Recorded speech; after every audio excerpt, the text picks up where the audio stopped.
그들이 또 무리바 물에서 여호와를 노하시게 하였으므로 그들 때문에 재난이 모세에게 이르렀나니 이는 그들이 그의 뜻을 거역함으로 말미암아 모세가 그의 입술로 망령되이 말하였음이로다.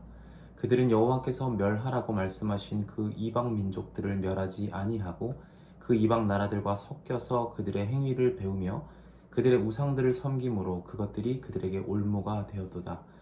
그들이 그들의 자녀를 악귀들에게 희생 제물로 바쳤도다. 무죄한 피 곧 그들의 자녀의 피를 흘려 가나안의 우상들에게 제사함으로 그 땅이 피로 더러워졌도다. 그들은 그들의 행위로 더러워지니 그들의 행동이 음탕하도다. 그러므로 여호와께서 자기 백성에게 맹렬히 노하시며 자기의 유업을 미워하사 그들을 이방 나라의 손에 넘기심에 그들을 미워하는 자들이 그들을 다스렸도다. 그들이 원수들의 압박을 받고 그들의 수하에 복종하게 되었도다. 여호와께서 여러 번 그들을 건지시나 그들은 교묘하게 거역하며 자기 죄악으로 말미암아 낮아짐을 당하였도다. 그러나 여호와께서 그들의 부르짖음을 들으실 때 그들의 고통을 돌보시며 그들을 위하여 그의 언약을 기억하시고 그 크신 인자하심을 따라 뜻을 돌이키사 그들을 사로잡은 모든 자에게서 긍휼히 여김을 받게 하셨도다. 여호와 우리 하나님이여 우리를 구원하사 여러 나라로부터 모으시고 우리가 주의 거룩하신 이름을 감사하며 주의 영예를 찬양하게 하소서. 여호와 이스라엘의 하나님을 영원부터 영원까지 찬양할지어다. 모든 백성들아 아멘 할지어다. 할렐루야. 아멘. 할렐루야. 오늘 이 아침에 하나님의 말씀 앞에 선 저와 여러분들에게 하나님께서 크신 은혜를 베풀어 주실 줄로 믿습니다. 성도님들은 그 성경이 하나님께서 우리를 사랑하시는 것이 당연하다고 가르친다고 생각하십니까? 아니면 당연하지 않다고 가르친다고 생각하십니까? 이 질문을 가지고 이번 여름 수련회를 청소년부, 청년부와 함께 나눴는데요. 제가 생각하기에 어쩌면 성경 전반적으로 성경이 우리에게 말하는 것은 하나님께서 우리를 사랑하시는 것은 당연하지 않다고 가르친다고 생각합니다. 하나님께서 우리에게 허락하시는 사랑은 우리가 받을 만해서 주어지는 사랑이 결코 아닙니다. 오히려 우리가 전혀 조금도 사랑받을 자격이 없음에도, 사랑받을 가치가 없음에도 마치 당연한 것처럼 우리에게 베푸시는 것이 하나님의 사랑이라고 성경이 말하고 있습니다. 그러니까 정리하면 하나님의 사랑은 우리에게 당연하게 전해지는 것이 아니라 그 사랑이 전혀 당연하지 않은 존재들에게 마치 당연한 것처럼 주어지는 것이 우리 하나님의 사랑이라는 말입니다. 이것을 이렇게 헷갈리게 말씀을 드리는 것은 하나님의 사랑이 당연하다고 생각하는 것과 하나님의 사랑이 전혀 당연하지 않다라는 것, 전혀 당연하지 않은 존재에게 당연한 것처럼 주어지는 것이 하나님의 사랑이라고 생각하는 것은 전혀 다른 문제이기 때문입니다. 하나님의 사랑이 당연하다고 생각하는 사람에게 그 사랑이 과연 감격스러울까요? 그 사랑이 과연 기쁠까요? 전혀 그러지 않을 것입니다. 왜냐하면 그 사랑은 당연하기 때문입니다.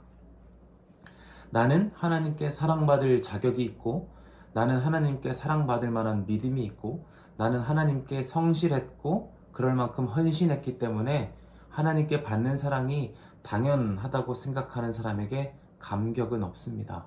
왜냐하면 당연히 받을 것을 받아야 했기 때문입니다. 반면에 진실로 하나님의 사랑을 경험하고 깨달은 사람은 자기가 받은 사랑이 결코 당연하지 않다는 것을 알고 있습니다. 그래서 그것이 감격이 없이는 설명할 수 있는 종류의 것이 아닌 것입니다.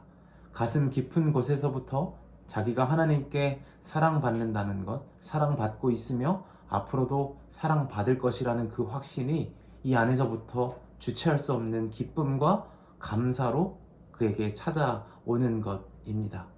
바라기는 이 깊은 사랑, 당연하지 않지만 당연한 것처럼 주어지는 하나님의 사랑이 저와 모든 성도님들에게 있기를 간절히 소망합니다. 제가 이런 사랑에 대한 이야기를 말씀드리는 까닭은 오늘 우리가 읽은 이 시편의 기자가 기록하는 것도 방금 제가 말씀드린 이 사랑의 원리와 크게 다르지 않기 때문입니다. 이스라엘은 반역했습니다. 이스라엘은 불성실했고 어느 때처럼 어리석게 언행했습니다. 그들은 화를 자초했고 심판과 재앙을 스스로 불러들였습니다. 사실 그 심판과 재앙은 하나님께서 작정하고 보내셨다기보다 그들 스스로 하나님과의 그 생명의 언약을 파기함으로써 이루어진 결과로 보아야 할 것입니다. 그들은 재앙 속에 있었고 그들은 심판 중에 부르짖었습니다. 그 고통스러운 과정 속에서 그들은 가슴 아파했습니다. 그런데 그들의 부르짖음을 듣는 이가 계셨다고 시편 기자는 말하고 있습니다. 44절에서 46절을 한번 읽어보겠습니다. 그러나 여호와께서 그들의 부르짖음을 들으실 때 그들의 고통을 돌보시며 그들을 위하여 그의 언약을 기억하시고 그 크신 인자하심을 따라 뜻을 돌이키사 그들을 사로잡은 모든 자에게서 긍휼히 여김을 받게 하셨도다. 아멘. 이스라엘은 그저 부르짖을 뿐인데 하나님께서는 약속을 기억하십니다. 이스라엘이 깨닫고 갑자기 회심해서 약속을 기억한 것이 아닙니다. 그들은 그들이 자초한 고통 속에서 절규할 뿐이었으나 여호와 하나님께서는 그들의 절규를 들으시고 당신께서 이스라엘 백성과 맺으신 그 약속을 기억하셨다고 시인은 말하고 있습니다. 그 언약, 그 약속으로 말미암아 하나님의 사람이 긍휼히 여김을 받게 되었다고 말하고 있는 것입니다.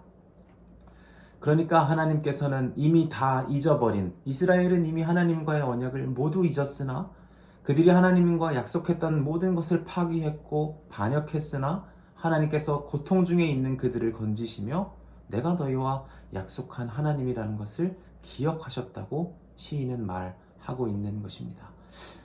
우리가 기억하는 것이 아닌 것입니다. 하나님께서 기억하시는 겁니다.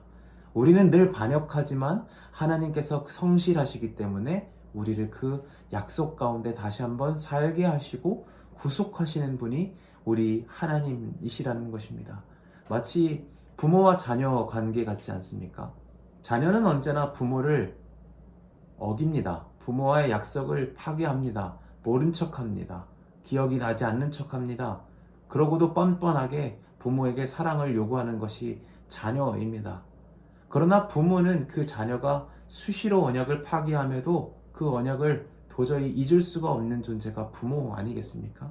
다시 한번 그 언약을 갱신하고 다시 한번 그 언약을 기억하게 함으로써 자녀와의 관계를 계속 이어나가는 것이 부모 아니겠습니까? 우리 하나님이 마치 그런 분이시라는 것입니다. 이스라엘이 끊임없이 하나님과의 약속을 파기하고 반역하지만 하나님께서 그들을 고통 중에 건지시고 다시 한번 언약을 기억나게 하시며 당신께서 기억하시고 다시 한번 그 언약의 약속의 관계로 이스라엘을 초대하시는 분이 바로 우리 아버지 하나님이시라는 것입니다. 이 가슴 벅찬 은혜를 경험한 자마다 어떻게 이 47절, 48절의 고백을 올려드리지 않을 수 있었겠습니까? 한번 47절, 8절을 같이 읽어보겠습니다. 여호와 우리 하나님이여 우리를 구원하사 여러 나라로부터 모으시고 우리가 주의 거룩하신 이름을 감사하며 주의 영예를 찬양하게 하소서. 여호와 이스라엘의 하나님을 영원부터 영원까지 찬양할지어다. 모든 백성들아 아멘 할지어다. 할렐루야. 하나님께서 그 백성을 구원하십니다. 그 반역하고 약속을 파기한 백성들의 부르짖음을 들으시며 다시 한번 약속으로 불러들이시는 하나님께서 영원부터 영원까지 찬양받기에 합당하신 하나님이신 줄로 믿습니다. 바라기는 날마다 이 믿음의 고백, 감사와 감격, 기쁨의 고백이 마르지 않는 부흥하는 독일교회 서울 생수회관교회 형제 자매님들이 되시기를 주님의 이름으로 간절히 축복합니다. 기도하겠습니다. 하나님, 날마다 주님의 약속 앞에서 등을 돌리고 외면하는 우리를 용서하여 주옵소서.